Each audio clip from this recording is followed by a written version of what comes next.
Et si Francis Ngannou n'avait pas réussi à rejoindre l'Europe et était resté dans son Cameroun natal, il aurait connu une vie totalement différente, loin des lumières des grands combats de l'UFC. Au lieu de ça, il aurait continué à lutter pour subvenir aux besoins de sa famille, peut-être en exerçant des métiers manuels comme la menuiserie ou la mécanique.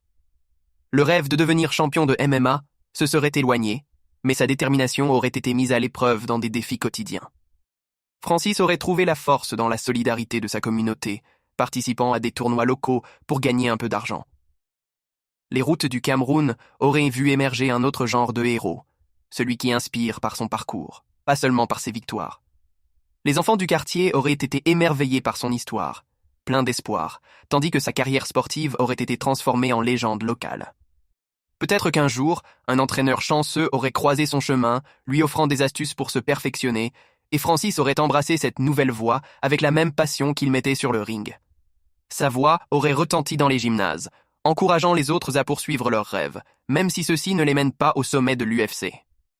Son nom serait devenu synonyme de résilience, et son parcours celui d'un homme qui n'a jamais abandonné, même sans les projecteurs de l'Europe. La vérité est que Francis aurait continué à se battre, mais il aurait fait cela pour sa communauté, pour sa terre natale, prouvant que la grandeur ne réside pas seulement dans la gloire mondiale, mais aussi dans les petites victoires du quotidien.